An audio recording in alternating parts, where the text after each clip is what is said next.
Hoje nós vamos lá no capítulo 8, e o capítulo 8 vai nos remeter no plano dos sonhos, né? E que sonhos são esses? Que planos dos sonhos são esses, né? Então, nada mais é do que o plano ou o lugar onde acontecem, né, os desdobramentos, né? Que a gente, na grande maioria das vezes, lida como sonhos, né? Mas aqui, nesse momento, com essa palavra, vai nos remeter aos desdobramentos, tá bom? Então, nós vamos começar. Nós já vimos lá no capítulo passado que o André Luiz nos disse sobre o socorro espiritual, né? O socorro que nos acontece bem longe dos nossos olhos. E que a gente às vezes acha que está sozinha, que às vezes acha que nada está acontecendo, e ali por trás está existindo todo um trabalho em prol, né, da necessidade de cada um. E agora ele vem nos falar no plano dos sonhos. Então ele começa assim: após alguns minutos de conversação encantadora, o irmão Francisco acercou-se do orientador, indagando sobre os objetivos da reunião da noite. Sim, esclareceu Alexandre. Teremos algum trabalho de esclarecimento geral a amigos nossos relativamente a problemas de mediunidade e psiquismo, sem minúcias particulares.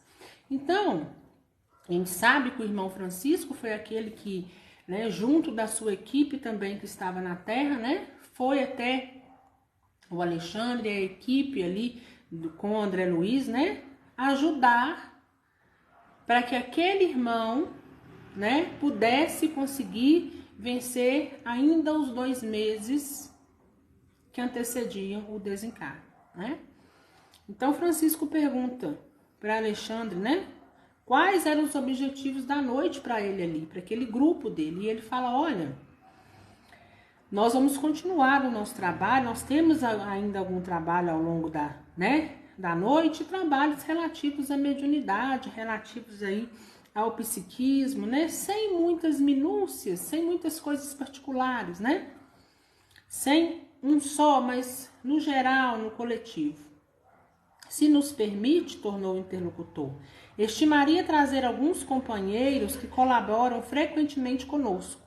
Seria para nós grande satisfação vê-los aproveitando os minutos de sono físico.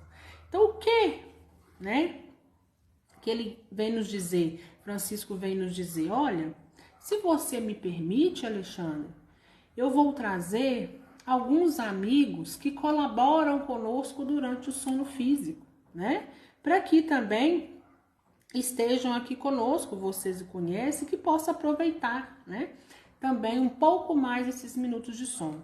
Quando ele fala aqui no final, os minutos de sono físico, eles já nos falam, né, já nos remete o seguinte, né, são encarnados se desdobrando, encontrando com a espiritualidade por algum motivo, por alguma razão. Sem dúvida, destina-se o serviço de hoje à preparação de cooperadores nossos, ainda encarnados na crosta. Estaremos à sua disposição e receberemos seus auxiliares com alegria. Francisco agradeceu, sensibilizado, e perguntou: poderemos providenciar? Imediatamente, explicou Alexandre, sem hesitação. Conduza os amigos ao sítio de seu conhecimento. Afastou-se o grupo de socorristas, né? Então, o que ele está dizendo aqui? O socorristas aqui está entre aspas. Então, ou seja, aquele grupo que trabalhava ali socorrendo alguém, deixa por alguns momentos de ser socorrista e passa a ter uma nova função. Então, vamos lá. Afastou-se o grupo de socorristas, deixando-me verdadeiro mundo de pensamentos novos, né? Isso já é André Luiz dizendo: olha, eles se confundem entre si. Ora, eles são socorristas, ora, eles estão trabalhando em outras coisas, né? Então, me deixou aí com um mundo de pensamentos novos.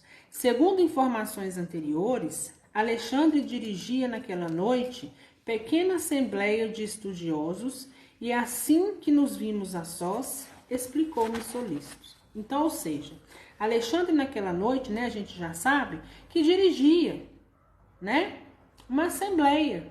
Tinha um grupo ali espiritual que o acompanhava, né, e agora ele fala, André Luiz vem nos trazendo, né, essa pequena assembleia que também são, além de socorristas, são também estudiosos e, né, foi esclarecer para André Luiz. Nosso núcleo de estudantes terrestres já possui certa expressão numérica. E agora ele vem nos dando uma outra, né? Afirmando para a gente o seguinte, olha, existe um núcleo de estudantes terrestres.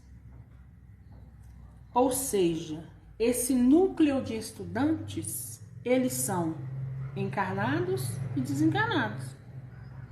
Então, aqueles, né, muitos, existe, ele fala aqui, né, existe, já possui uma expressão numérica, né, um certo número de pessoas que encarnados estão também propícios ao estudo, abertos ao estudo, né, assim como muitos desencarnados.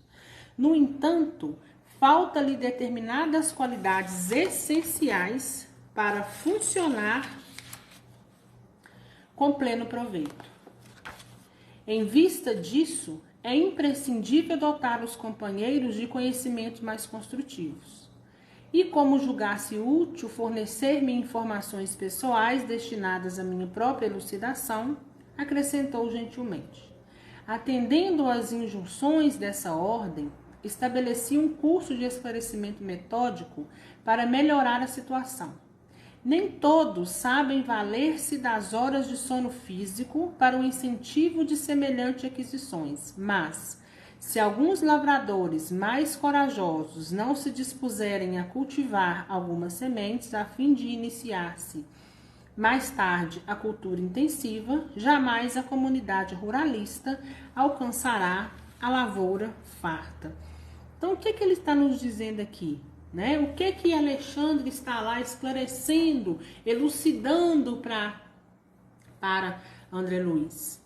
Ora, apesar da gente ter esse número de pessoas, né, que estão dispostas a estudar, eles ainda não conseguem tirar o proveito necessário desses estudos.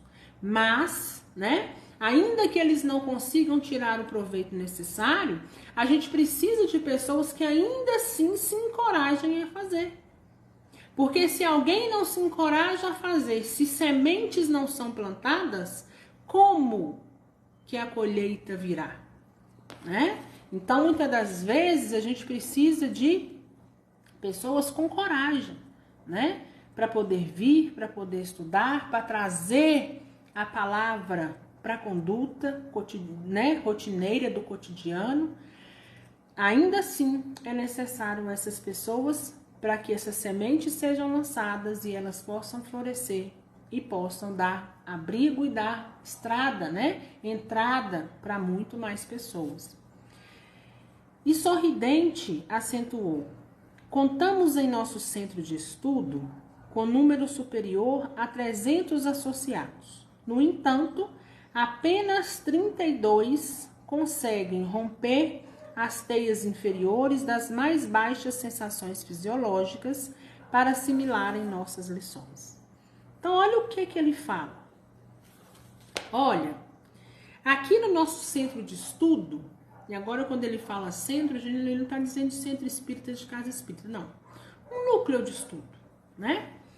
Um grupo de estudo. Então, aqui no nosso grupo, possui cerca de 300 pessoas, né, inscritas, ou seja, que em algum momento manifestaram interesse, né? E estão aqui conosco, relativamente. Porque ele fala, né, que apesar de ter um número superior a 300 associados, ele fala que apenas 32 conseguem romper as teias inferiores das mais baixas sensações. Então, ou seja, de 300, apenas 32 conseguem pegar a palavra e trazer para sua rotina, né? Ou seja, colocar em prática.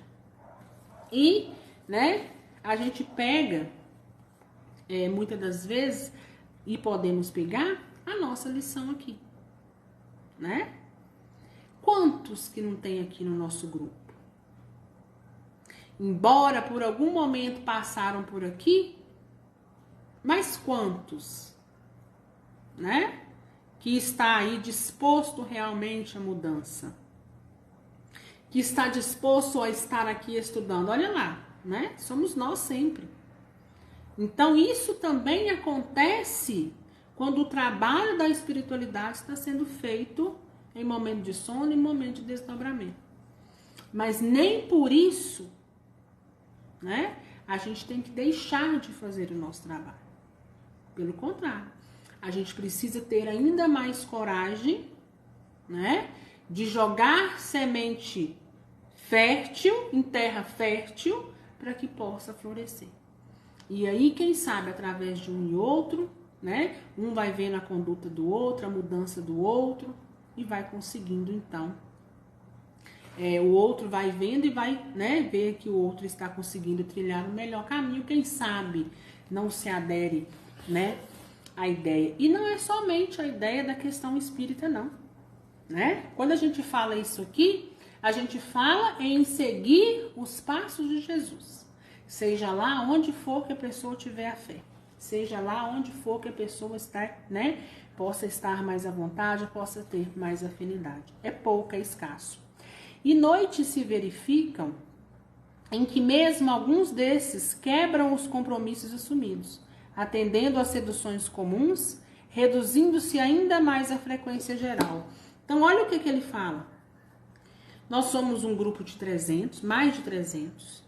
Apenas 32 conseguem romper, ou seja, conseguem caminhar conforme precisa. E ainda dentro desses 32, tem noites que nem esses 32 comparecem. Quando tem alguma coisa que precisa fazer, né? E ele fala aqui, né, claramente em compromissos assumidos, né? Eles quebram os compromissos assumidos, atendendo às seduções comuns. Eles também assim, ainda assim, né, não comparecem. Em compensação, de quando em vez, há o comparecimento fortuito, por acaso, né, de outros companheiros, como ocorre nesta noite em face da lembrança do irmão Francisco, que nos trará alguns amigos. Então, ou seja, são 300, mais de 300, apenas 32 comparecem, mas nem sempre esses 32 comparecem, porque também tem noite que não estão ali dispostos ao estudo, né? Mas em vez ou outra, aparece um ou outro, né? Que não é ali do cotidiano, mas aparece ali. Uns aparecem e ficam, outros passam por ali e vão embora. Parece ou não parece com a gente? Muito, né? Quantos já não passaram por aqui? Né? A gente fica feliz porque tem alguns que passaram, se reergueram, estão, ó, bem seguindo o caminho, né? Mas quando o assunto se torna estudo, muitos não voltaram mais, né? E que pena, né? Porque talvez, se não estiverem lá buscando, né, o caminho, seguir Jesus de outra forma, deixa de ter o aprendizado que às vezes poderia ter, deixa de ter o conforto, o consolo, o entendimento, né? Deixa de ampliar a consciência e por aí vai. E os irmãos que comparecem, indaguei curioso, conservam a recordação integral dos serviços partilhados de estudos levado a efeito e observações ouvidas? Então André Luiz quer saber, olha, esses irmãos que em desdobramento, ainda, né, no corpo físico, eles conseguem, depois desses estudos, levar integralmente esse conhecimento com eles, né, quando acordam, né, muitos sabem, né, muitos já pensaram, Ana, mas eu não lembro de nada, não sei nada, se acontece comigo eu não sei, né, e a gente sabe que muitos se desdobram, mas nem todos conseguem aí trazer consigo a impressão ou a vivência que teve do outro lado, porque a gente sabe, uma das causas é no momento, né, que o espírito retorna ao corpo físico, o corpo físico muito denso e pesado, né? Se confunde a mente ali com o corpo físico e aí então não consegue absorver. Mas nós vamos seguindo. Alexandre pensou um momento e considerou. Mais tarde, a experiência mostrará a você como é reduzida a capacidade sensorial. O homem eterno guarda a lembrança completa e conservará consigo todos os ensinamentos, intensificando-os e valorizando-os de acordo com o estado evolutivo que lhe é próprio. Então, ou seja, o homem, no seu estado de espírito, ele vai levar esses ensinamentos com ele sempre. Um espírito se desdobra. Uma pessoa deita aqui, dorme, se desdobra, vai estudar no mundo espiritual. Volta e não lembra. Mas aquele aprendizado que ele teve lá no mundo espiritual, ele vai levar com ele por toda a eternidade. Ainda que quando volta para o corpo físico, possa não ter percepção nenhuma. Aquilo não fica perdido, está com ele, né? Aquilo que a gente aprende é inerente, fica com a gente, é inerente a nós, né? A gente pega pra gente. Agora olha o que ele diz. O homem físico, ou seja, o homem encarnado, né? Quando o espírito volta e estamos aqui agora na condição de encarnados, o homem físico, entretanto, escravo de limitações necessárias, não pode ir tão longe. O cérebro de carne, pelas injunções da luta que o espírito foi chamado a viver, é aparelho de potencial reduzido. Dependendo muito, agora olha lá, uma das outras causas, né, que a gente também não, às vezes não lembra, depende muito da iluminação de seu detentor, no que se refere à fixação de determinadas bênçãos divinas. Desse modo, André, o arquivo de semelhantes reminiscências no livro temporário das células cerebrais é muito diferente dos discípulos entre si, variando de alma para alma. Entretanto, cabe-me acrescentar que, na memória de todos os irmãos de boa vontade, permanecerá, de qualquer modo, o benefício, ainda mesmo que eles, no período de vigília, ou seja, no período de sono, não consigam positivar a origem, né? Então, é isso que eu acabei de falar, né? O que é do espírito, o que o espírito aprendeu, ele vai levar com ele. Nós não temos só essa existência, nós aprendemos outras coisas em outras existências. E nós vamos levar conosco pela nossa eternidade para sempre no nosso caminho. Ainda que aquilo que eu aprendi lá atrás, hoje eu não lembre, mas quando eu voltar à minha origem, quando eu tiver a minha consciência, né, mais aberta, digamos assim, que aqui ele fala, né, que a nossa consciência, o nosso cérebro tem uma capacidade reduzida, né? Em espírito a gente consegue abranger, consegue ser muito mais amplo do que hoje, né? E a gente conhecendo essa máquina do cerebral, né? Que é uma coisa que a medicina terrena tá aí e explica muito bem. A gente vê, né? O cérebro como uma máquina fenomenal. Imagine a gente então fora do espírito com uma capacidade muito maior do que a gente tem hoje de pensar, de absorver, de sentir, né? Então ele fala isso, né? Que ainda, primeiro que precisa muito da iluminação do detentor, né? Ou seja, precisa muito do conhecimento que cada um carrega consigo. Que cada caso é um caso, cada um, né? Um difere do outro, né? E que ainda assim, quando voltam, ainda, né, que ele vem aqui embaixo, ainda mesmo que eles, no período de vigília, não consigam positivar, né, a origem, o que acontece? Alguma coisa vai trazer consigo e em espírito estarão com eles para sempre. As aulas, no teor daquela a que você assistirá nessa noite, são mensagens de inexprimíveis utilidades práticas. Em despertando na crosta, depois dela, os aprendizes experimentam alívio, repouso e esperança, a par da aquisição de novos valores educativos. É certo que não podem reviver os pormenores, mas guardarão a essência, sentindo-se revigorados de inexplicável maneira para eles, não só a retomar a luta diária no corpo físico, mas também a beneficiar o próximo e combater com êxito as próprias imperfeições. Seus pensamentos tornam-se mais claros, os sentimentos mais elevados e as preces mais respeitosas e produtivas, enriquecendo-se-lhes as observações e trabalhos de cada dia. Então, ou seja, ainda que a gente não consiga trazer todos os detalhes, todo o aprendizado, a gente traz, né? Mesmo que lá dentro de nós, a gente traz a essência do aprendizado, né? Então, quantos de nós que às vezes dorme, volta, né? Passa aquela noite de sono, aquele estado ali de vigília, quando chega, a gente acorda com um pouco mais de esperança, né? Alguém já presenciou isso em algum momento da vida, né?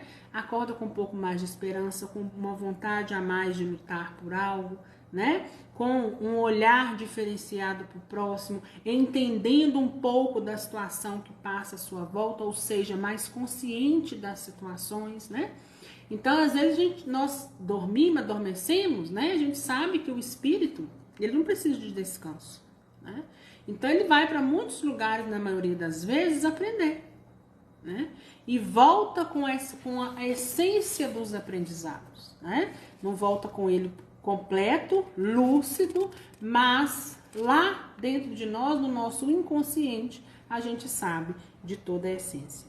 É lastimável, disse eu, né? Disse André Luiz, valendo-me de palma mais longa, que todos os membros do grupo não possam frequentar em massa as instruções dessa natureza. Seria de extraordinária significação o ato de se congregarem mais de 300 pessoas para os mesmos fins santificantes, recebendo em conjunto sublimes bênçãos de iluminação. Sem dúvida, redarguiu o orientador, né? Então, Alexandre falou com ele, olha, André Luiz, sem dúvida, porque André Luiz fala, olha, seria uma bênção se todos pudessem, né, sentar para poder estudar em números maiores, se aqui nós pudéssemos refletir, pudéssemos discutir, um ajudar o outro, crescermos, né, levar aí crescimento um ao outro, porque eu aprendo com você, você aprende comigo e todos nós juntos vamos aí, né, caminhando da melhor maneira, deixando os nossos fardos mais leves, né? Então, o Alexandre fala, olha, André Luiz, sem dúvida, né? Sem dúvida que isso seria muito bom. No entanto, não podemos violentar ninguém. Ou seja, no entanto, nós não podemos obrigar ninguém, né, a estar aqui estudando ou se comprometendo. Toda elevação representa uma subida e toda subida pede esforço de ascensão.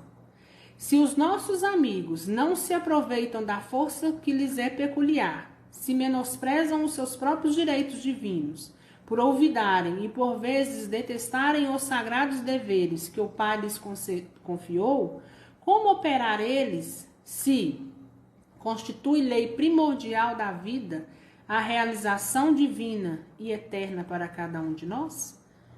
Né?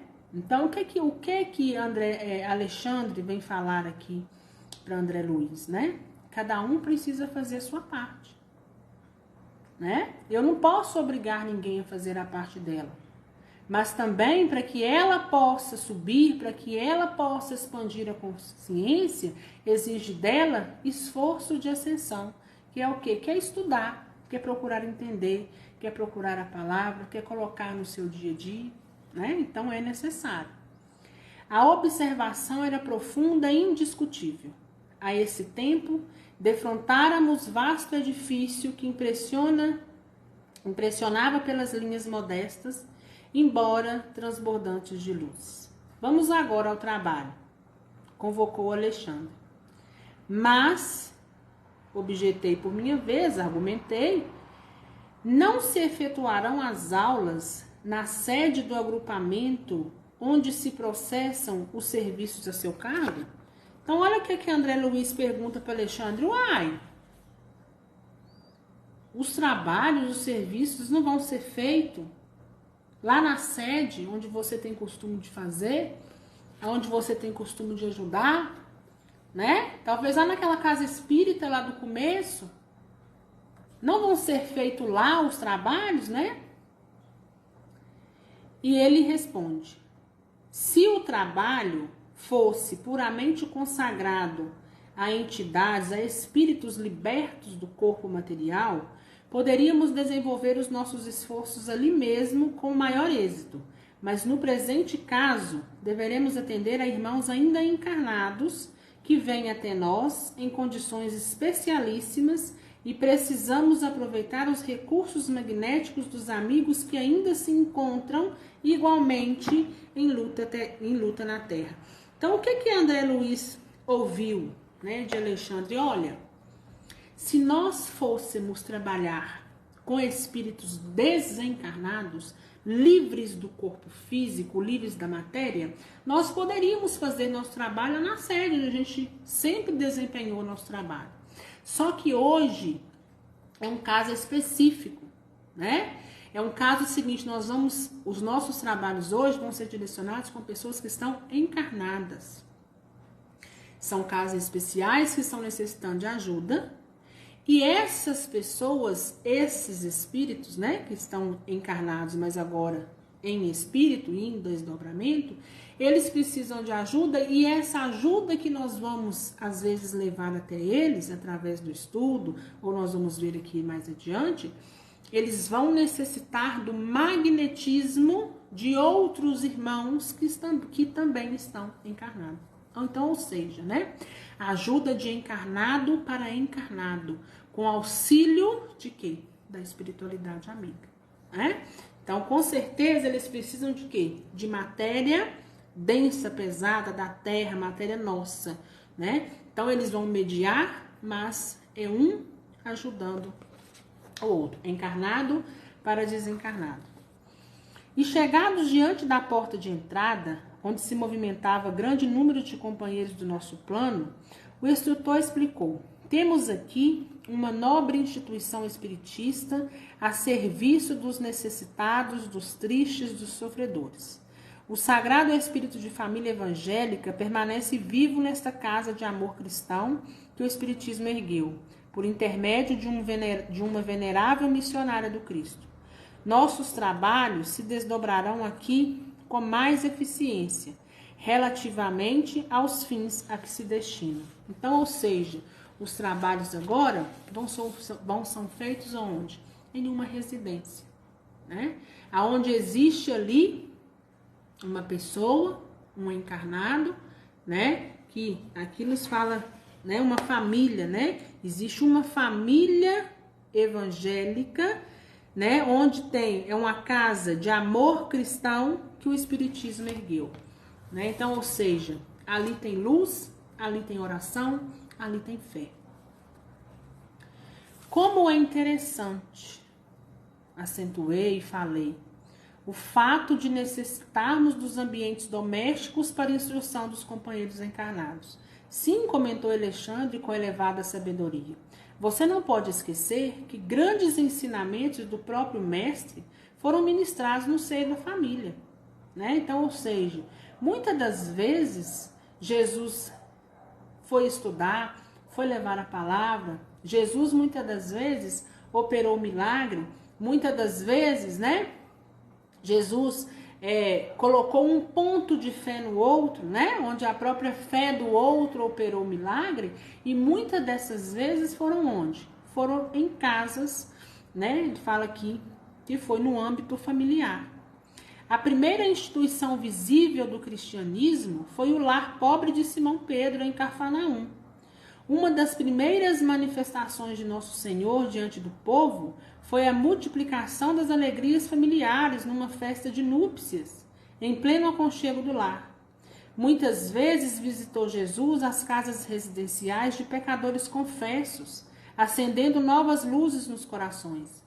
A última reunião com os discípulos verificou-se no cenáculo doméstico. O primeiro núcleo de serviço cristão em Jerusalém foi ainda a moradia simples de Pedro, então transformando em baluarte inexpugnável. Então, ou seja, né, aquela moradia se transformou ali em uma ajuda, né? Uma ajuda invencível, uma ajuda sem temor da nova fé. Inegavelmente, todo o templo de pedra, dignamente superintendido, funciona qual farol no seio das sombras, indicando os caminhos retos aos navegantes do mundo. Mas não podemos esquecer que o movimento vital das ideias e realizações baseia-se na igreja viva do Espírito, no coração do povo de Deus.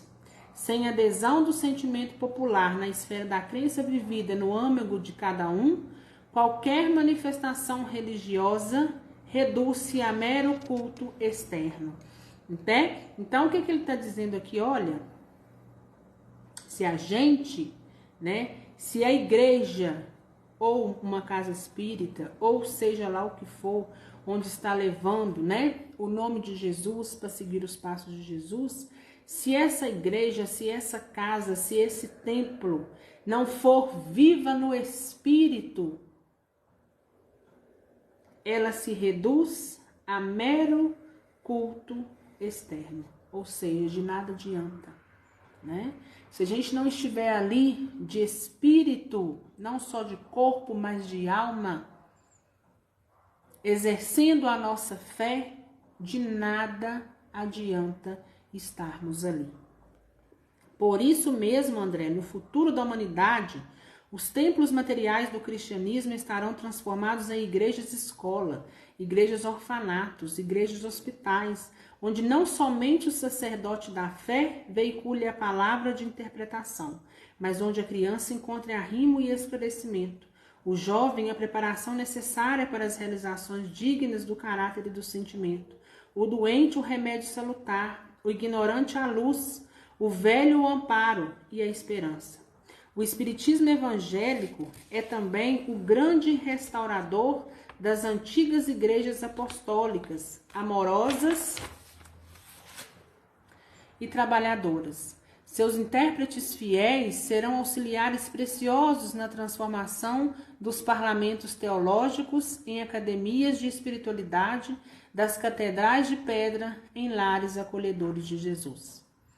Daria tudo o que estivesse ao meu alcance para continuar ouvindo as encantadoras elucidações do orientador, mas nesse instante transpunhamos o limiar, né? Então André ficou lá com os esclarecimentos de Alexandre, né? Queria muito continuar ouvindo, mas eles precisavam continuar também os trabalhos.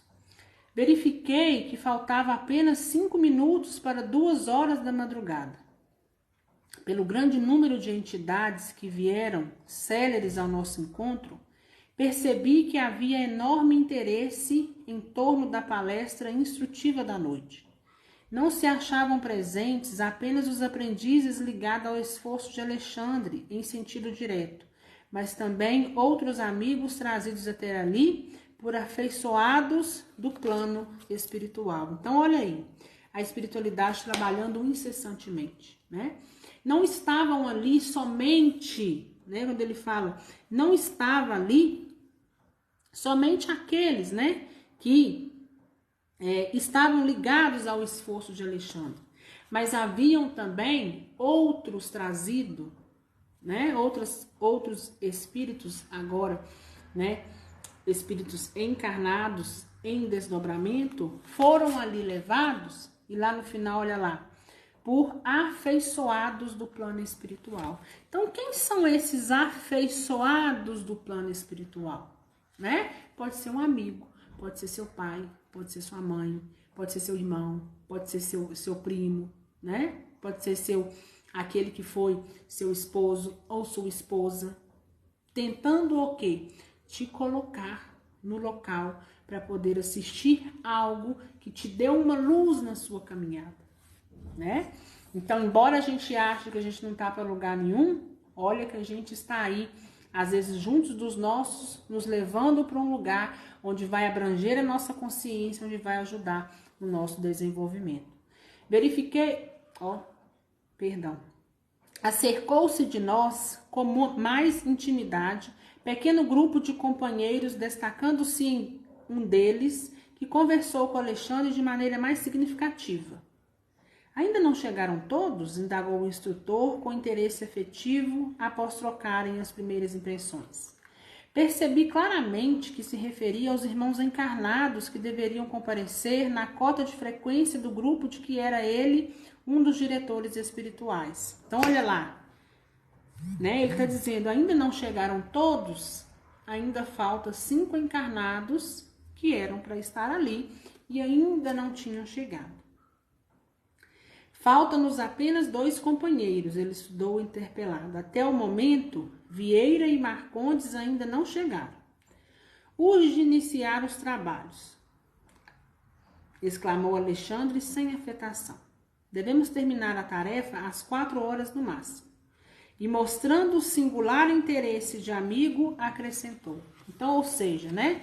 As tarefas precisavam iniciar, precisava terminar às 4 da madrugada, né? Por quê? Porque daí em diante já é o momento que começa o despertar de muitos, né? Então, se o trabalho está sendo feito com encarnados em desdobramento, precisa o quê? De observar o tempo terrestre, né? O tempo da Terra. Quem sabe se foram vítimas de algum acidente, convém positivar. No espírito de calma decisão que lhe é característico, recomendou ao auxiliar que lhe prestava informações.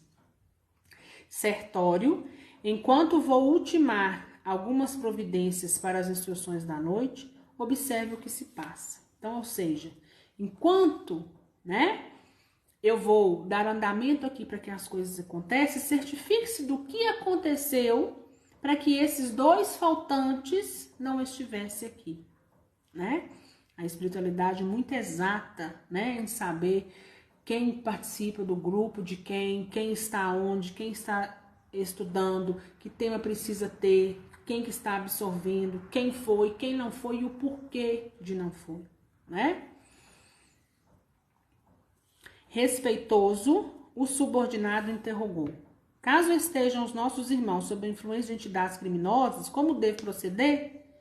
Então ele está perguntando o seguinte, olha, e se esses nossos irmãos estiverem sob influências de entidades criminosas, se esses nossos irmãos estiverem sob influências de espíritos trevosos, que a gente sabe que quando a gente desencarna, a gente não encontra seu amigo. Desencarna não, se desdobra, a gente não encontra seu amigo. No desencarne também, mas aqui mais precisamente nós estamos falando do desdobramento, né?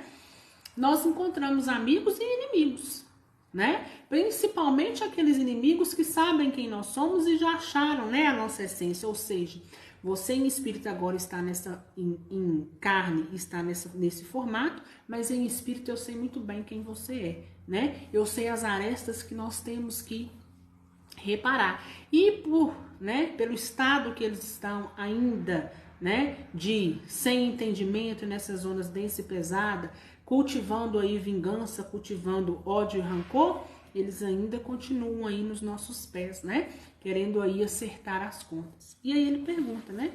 E se esses 2 estiverem sob influência desses espíritos, né? Deixá-los ou seja, deixa eles lá. Então, onde estiverem, replicou o instrutor resoluto. O momento não comporta grandes conversações com os que se prendem deliberadamente ao plano inferior. Fim do trabalho, você mesmo providenciará os recursos que se façam necessários. Então, ou seja, o que ele está dizendo aqui também? Olha, deixa para lá, porque primeiro que agora nós não temos tempo para grandes conversações.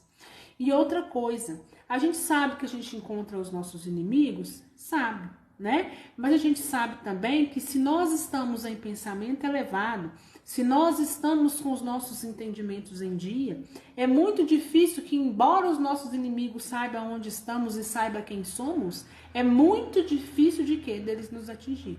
Por isso que ele vem falar aqui, né? Que o momento não comporta grandes conversações com os que se prendem deliberadamente ao plano inferior, né? Então, olha aí como que a gente tem que ser vigilante nessa questão que a gente já conversou em outra oportunidade sobre a porta aberta, né?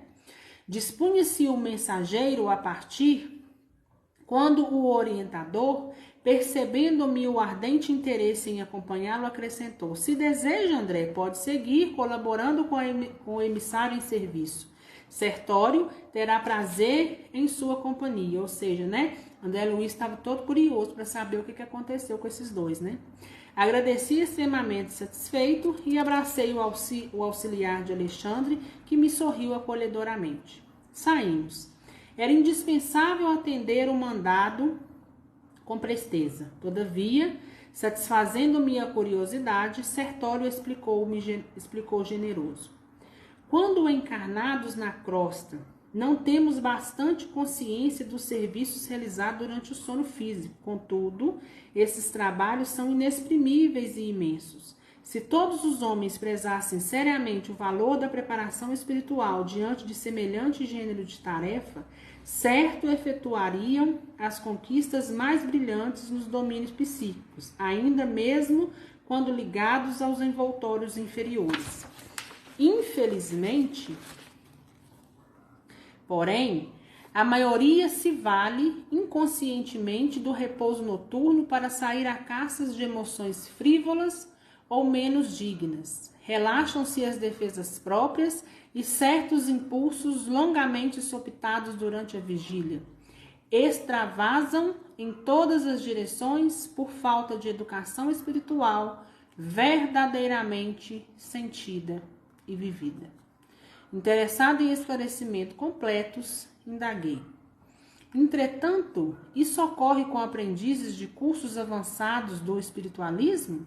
Poderiam ser vítima desses enganos alunos de um instrutor da Ordem de Alexandre? E aí André Luiz está lá, né? Mais uma vez curioso, perguntando, mas esses que de uma certa forma deixam a porta aberta, estão de uma certa forma vigilantes, estão vibrando com as dimensões inferiores talvez, isso pode acontecer com alunos lá de Alexandre que estão até um pouco mais avançados? Isso poderia também acontecer? Ou é somente com esses, né, que estão nesse estado aí vibracional? E ele responde, como não? Tornou Sertório fraternalmente. Com referência a essa probabilidade, não tenha qualquer dúvida. Quantos pregam a verdade sem aderirem intimamente a ela? Né? Ou seja, quantos estão só falando da boca para fora? Quantos repetem fórmulas de esperança e paz, desesperando e perseguindo no fundo do coração? Há sempre muitos chamados em todos os setores de construção e aprimoramento do mundo. Os escolhidos, né, entre aspas, contudo, são sempre poucos. Então, o que ele está dizendo aqui? Olha, André, todos nós, todos esses espíritos, esses encarnados que fazem parte desse grupo de estudo, todos estão suscetíveis a esse erro. Todos estão suscetíveis a se desvencilhar. E ele fala, quantos pregam uma coisa e fazem outra? Quanto às vezes vocês olham aí, né? Às vezes com aquela carinha afável, mas lá por dentro você vê que a pessoa tá aí dentro de um ódio, dentro de uma raiva, cultivando sensações que você fala, misericórdia. Então, todos, né, estão sujeitos. Vai depender do caminho que cada um possa estar, então, trilhando no momento. Completando o pensamento, como a escoimá-lo de qualquer falsa noção de particularismos na obra divina, Sertório acrescentou, e precisamos reajustar nossas definições sobre os escolhidos. Os companheiros assim classificados não são especialmente favorecidos pela graça divina, que é sempre a mesma fonte de bênção para todos. Sabemos que a escolha em qualquer trabalho construtivo não exclui a qualidade, e se o homem não oferece qualidade superior para o serviço divino, em hipótese alguma deve esperar a distinção da escolha.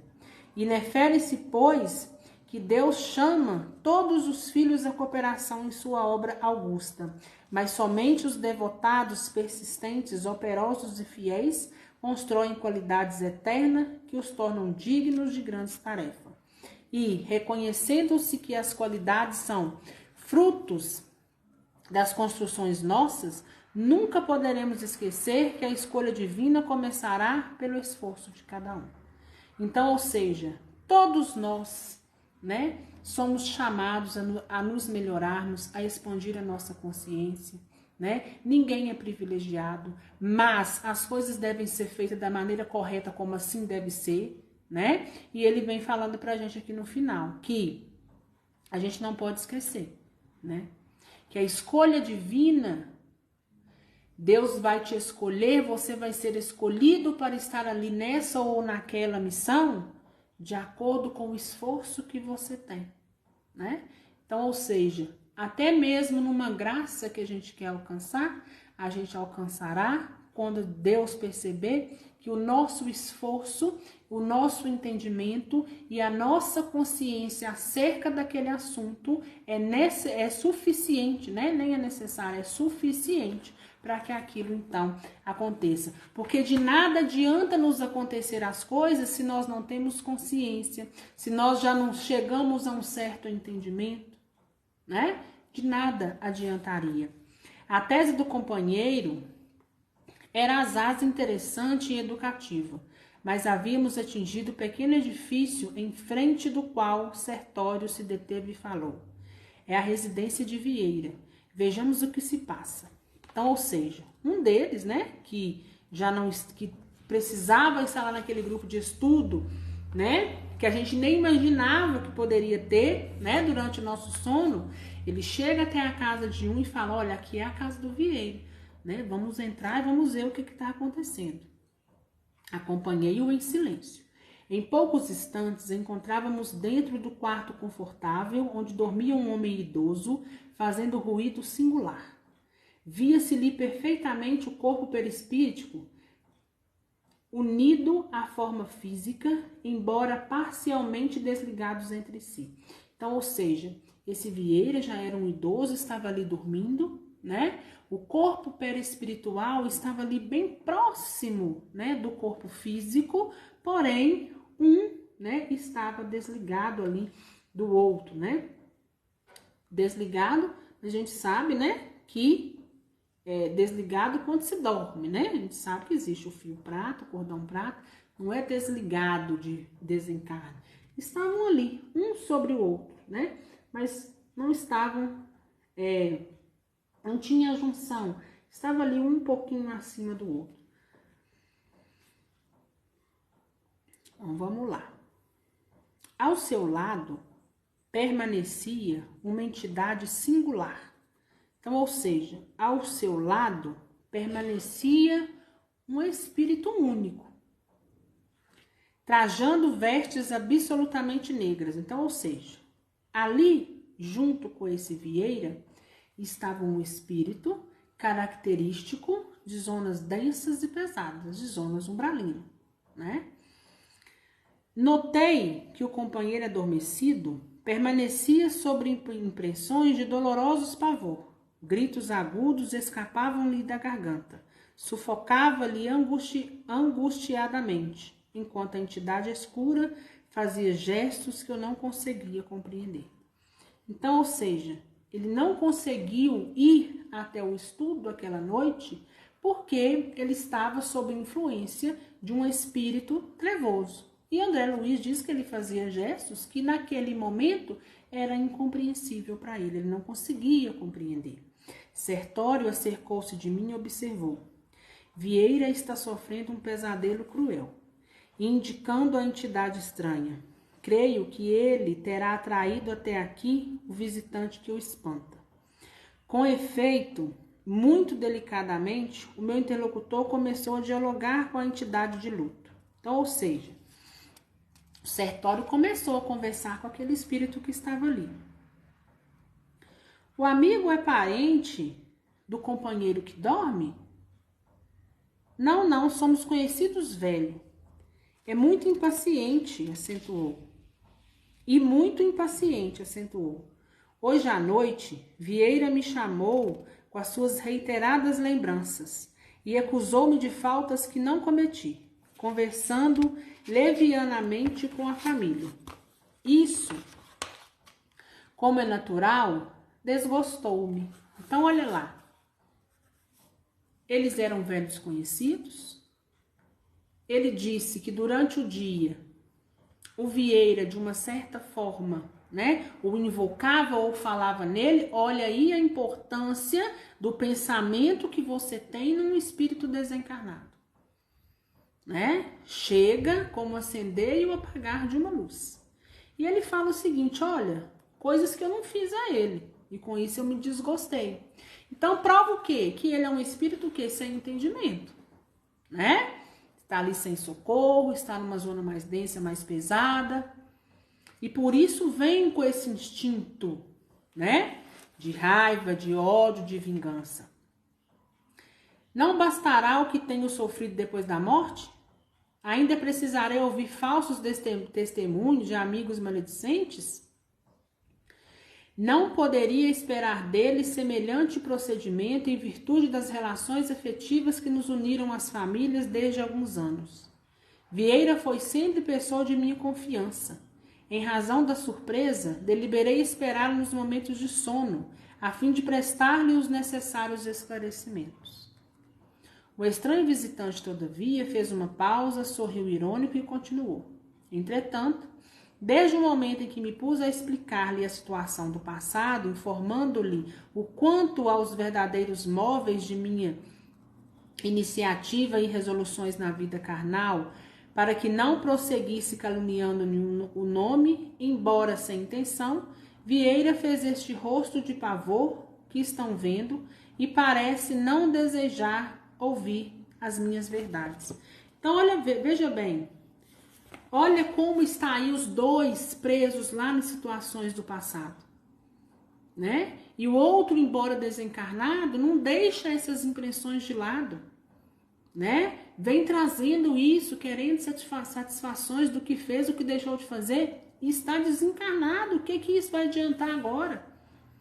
Mas isso acontece por quê? Porque falta-lhe também entendimento, né?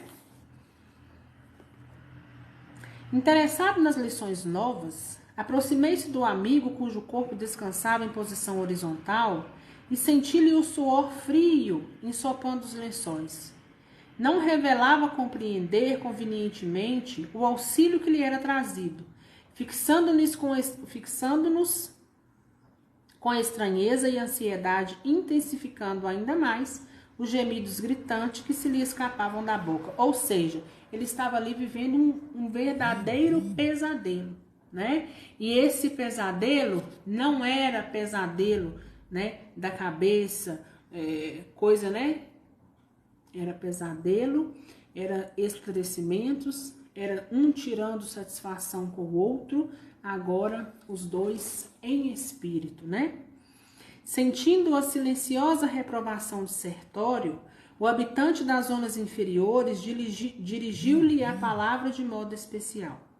O senhor admite que devamos ouvir, impassíveis, os remoques da leviandade?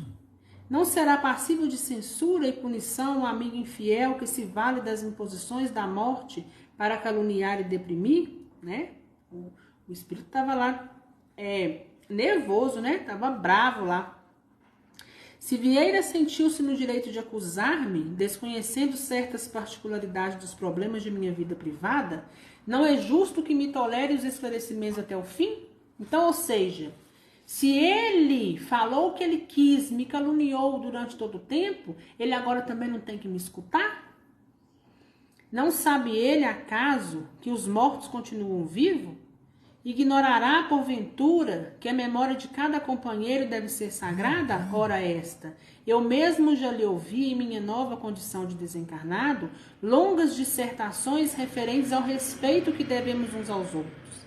Não considera, pois, que tenho motivos justos para exigir um legítimo entendimento? Então, olha lá, né?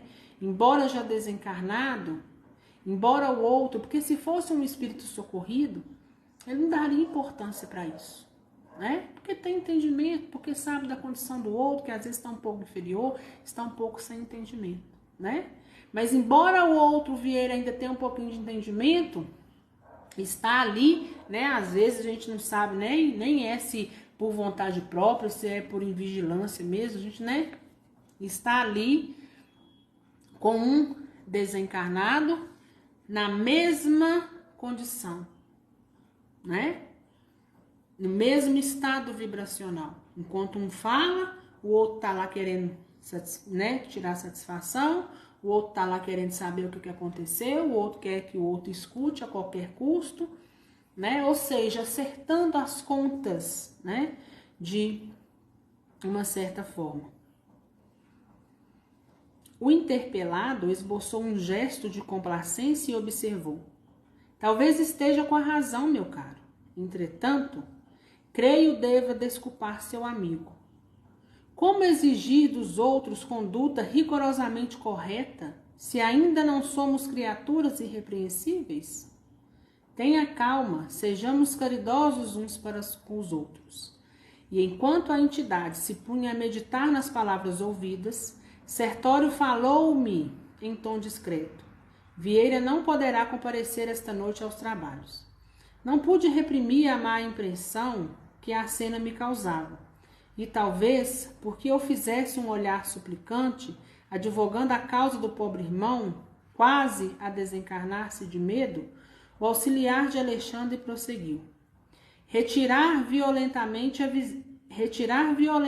visita, cuja presença ele próprio propiciou, não é tarefa compatível com as minhas possibilidades do momento, mas podemos socorrê-lo acordando-o. Então, o que é que Sertório vem falar? Olha, André, embora, né, a gente sabe de toda a condição, eu não consigo, né, ajudá-lo da forma como deveria, mas nós podemos ajudá-lo fazendo o quê? Com que ele acorde, né? Ele não vai poder comparecer hoje por toda essa situação que o acometeram, mas a gente, dentro das condições que eu possuo, então veja bem, o espírito não é porque tem entendimento, não é porque, né, está aí no plano espiritual já sabendo os caminhos, nem sempre eles conseguem fazer de tudo, né? Então ele fala, olha, de acordo com a minha condição de hoje, nós podemos ajudá-lo acordando, ou seja, para que ele possa sair, né, realmente aí desse pesadelo. E sem pestanejar, sacudiu o adormecido energicamente, gritando-lhe o nome com força. Vieira despertou confuso, estremunhando sobre enorme fadiga, e ouviu exclamar palidíssimo: graças a Deus acordei, que pesadelo terrível. Será crível que eu tenha lutado com o fantasma do velho Barbosa? Não, não posso acreditar. Então, ou seja, né, toda aquela situação, querendo ou não, estava sendo propiciado por ele mesmo, né? Que estava ali com pensamentos conectando, né, aquele outro desencarnado. Não nos viu, nem identificou a presença da entidade enlutada que ali permaneceu até não sei quando. E ao retirarmos-nos, ainda lhe notei as interrogações íntimas, indagando de si mesmo sobre o que teria ingerido ao jantar, tentando justificar o susto cruel com pretextos de origem fisiológica, longe de auscultar a própria consciência com respeito a maledicências e a leviandade. Procurava materializar a lição no próprio estômago, buscando furtar-se à realidade. Então, olha o que Sertório está dizendo para nós. Quando o Vieira acorda, ele acha que esse pesadelo, nossa, tem muita gente que fala isso, né? Acho que eu comi uma comida muito pesada, alguma coisa assim, e aí, quando foi à noite, eu tive até pesadelo, né? Mas o que acontece? A mente está tão fechada para certas coisas que não consegue, né, relacionar aquele pesadelo da noite com atitudes de leviandades do cotidiano. Sertório, porém, não me proporcionou ensejo a maiores reflexões. Convocando-me ao dever imediato, acrescentou: visitemos o Marcondes. Então, ou seja, acordou? Vamos sair daqui, vamos deixar como está e vamos procurar o outro, né? Vamos atrás do Marcondes para saber o porquê que ele não está na reunião. Daí a 2 minutos, penetrávamos outro apartamento privado. Todavia, o quarto agora era muito mais triste e constrangedor. Marcondes estava de fato ali mesmo, parcialmente desligado do corpo físico, que descansava com bonita aparência sob as colchas rendadas. Não se encontrava ele sob impressões de pavor, como acontecia ao primeiro visitado. Entretanto, revelava a posição de relaxamento, característico dos viciados do ópio. Ao seu lado, 3 entidades femininas de galhofeira expressão permaneciam em atitude menos edificante. Vendo-nos de súbito, o dono do apartamento surpreendeu-se de maneira indisfarçável, mormente infixando o Sertório, que era de seu mais antigo conhecimento. Levantou-se envergonhado e ensaiou algumas explicações com dificuldade. Então, olha lá. O que aconteceu? Ele estava ali, né? Ele em espírito reconhece o Sartório, fica muito sem jeito. E o que acontece? Ele está aí, provavelmente, né? Essas 3 figuras femininas, né? Estavam ali de uma certa forma para poder explorar, né? Uma posição sexual. Quantos de vocês já não me perguntaram muitas das vezes, Ana, né? Eu já me deparei com sonhos, tendo, né, relações sexuais na espiritualidade, se é possível. Eu falei, olha, muito cuidado, né?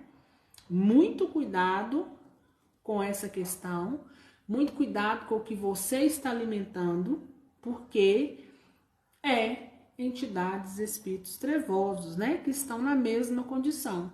Acha-se afins, se concretiza o que não precisa ser concretizado. Meu amigo começou a dizer, dirigindo-se ao auxiliar de Alexandre, já sei que veio procurar-me, não sei como esclarecer o que ocorre. Não pôde, contudo, prosseguir e mergulhou a cabeça nas mãos como se desejasse esconder-se de si mesmo. A essa altura da cena constrangedora, verifiquei-me então, sem vislumbres de dúvida, que as entidades visitantes eram da pior espécie de quantas conhecia eu nas regiões das sombras. Irritadas talvez com o recuo do companheiro que se revelava triste e humilhado, prorromperam em grande algazarra, acercando-se mais intensamente de nós, sem o mínimo respeito. Impossível que nos arrebatem, Marcondes, disse uma delas enfaticamente. Afinal de contas, vim de muito longe para perder meu tempo assim, sem mais, sem menos. Ele mesmo nos chamou para a noite de hoje, exclamou a segunda atrevidamente, e não se afastará de modo algum. Sertório ouvia com serenidade, evidenciando íntima compaixão.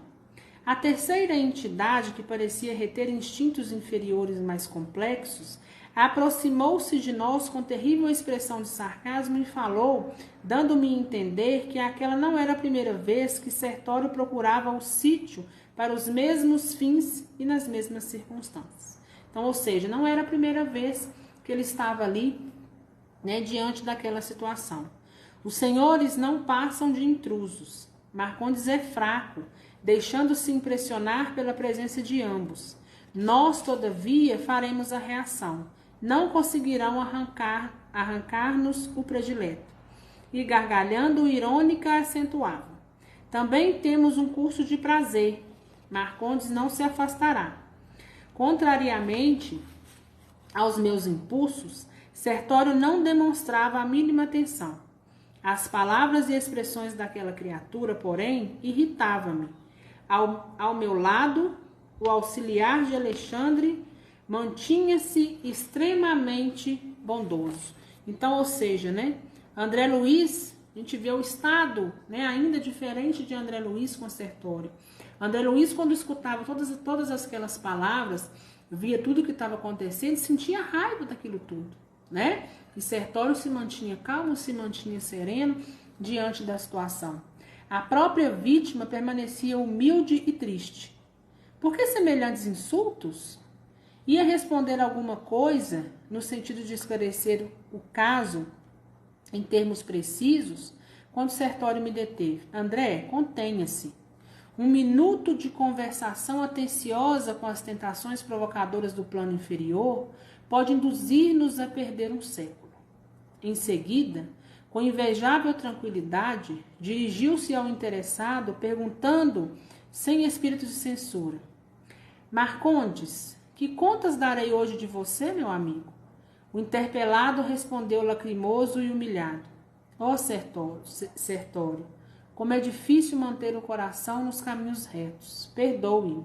Não sei como isto aconteceu. Não posso explicar-me. Mas Sertório parecia pouco disposto a cultivar lamentações e, mostrando-me muito interessado em aproveitar o tempo, interrompeu: Sim, Marcondes, cada qual escolhe as companhias que prefere.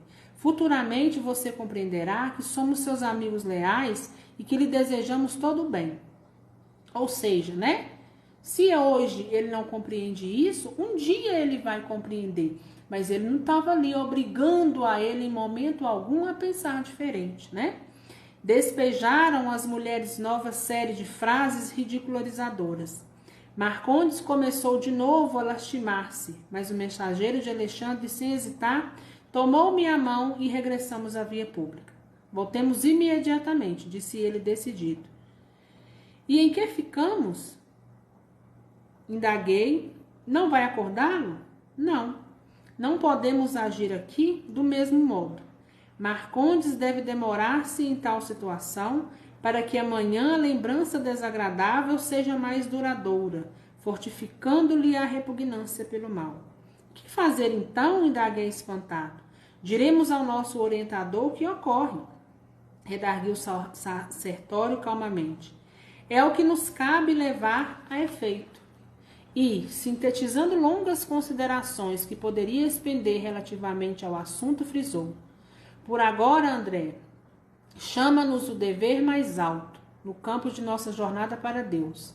Entretanto, quando terminarem as instruções da noite, voltarei a ver o que é possível efetuar em favor de nossos pobres amigos. No momento, não devemos perder os minutos. As preleções de Alexandre não se destinam somente ao preparo dos nossos irmãos que ainda se ligam aos envoltórios de carne na superfície da crosta. São igualmente valiosas para nós outros, que necessitamos enriquecer possibilidades para socorrer com êxito os companheiros encarnados. Sim, concordo, respondi. No entanto, a situação de Vieira e Marcondes sensibiliza-me profundamente. Sertório, porém, cortou-me a palavra, rematando seguro de si mesmo. Conserve seu sentimento, que é sagrado. Não se arrisque, porém, a sentimentalismo doentio. Esteja tranquilo quanto à assistência que não lhes faltará no momento oportuno. Não se esqueça, porém, de que se eles mesmos algemaram o coração em semelhante cárceres, é natural que adquiram alguma experiência proveitosa à custa do próprio desapontamento. E assim nós terminamos o nosso estudo de hoje. Então, o que a gente tira de proveito disso tudo? Né?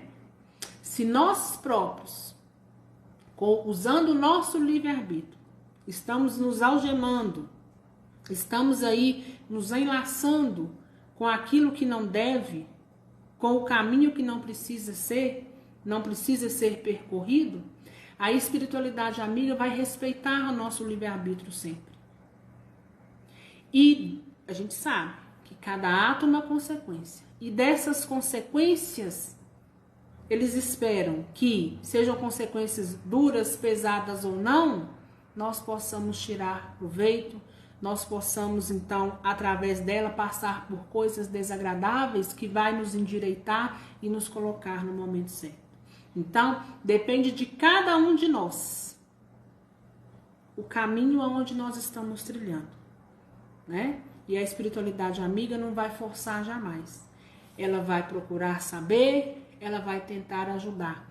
Mas, se a causa de tudo somos nós mesmos e a gente não manifesta ou não assinala mudança, tudo vai permanecer da forma como está. E o socorro virá? Virá, mas somente no momento oportuno. E que momento oportuno é esse? No momento em que nós, diante da situação, soubermos que a gente precisa mudar, não é dessa forma que a gente precisa permanecer. Alguma dúvida, gente?